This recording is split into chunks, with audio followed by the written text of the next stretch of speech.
Hi friends, సులోచనని మాట్లాడుతున్నాను.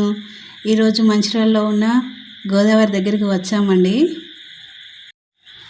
ఈ గోదావరి దగ్గర వర్షాకాలంలో వ్యూ చాలా బాగుంటుందండి.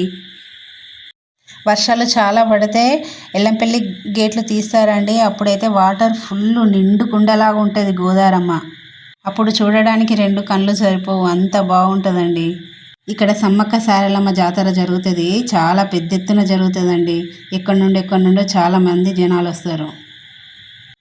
మా అల్లుడండి అత్త నాలాగా చెయ్యి అని అంటున్నాడు. ఇక్కడ శివరాత్రి కూడా చాలా పెద్ద ఎత్తున చాలా గొప్పగా జరుగుతుందండి. శివాలయం ఉన్నదండి. ఇక్కడ చాలా బాగా పూజలు చేస్తారు ఈ శివాలయంలో. అసలు అందరూ దర్శించుకోవాల్సిన దేవాలయం, అంత ప్రశాంతంగా ఉంటుంది. ఇక్కడ అమ్మవారు, వినాయకుడు, ఆంజనేయ స్వామి, విష్ణుమూర్తి స్వామి, ఈ దేవుళ్ళ పూజలు చాలా బాగా చేస్తారండి. ఒకసారి లోపలికి వెళ్ళినప్పుడు వీడియో తీసి చూపెడతానండి. గోదావరి వ్యూ చూడండి, చూడడానికి చాలామంది వస్తారు. చాలామంది ఈవినింగ్ టైంలో వాకింగ్ కోసం వస్తారండి. ప్రశాంతంగా అనిపిస్తుంది గోదావరి దగ్గర.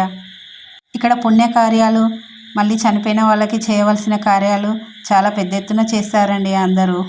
మా మంచిర్యాల ప్రజలకి ఇదొక అదృష్టం అండి, ఇలాంటి గోదావరి దగ్గర ఉండడం. Boy friends.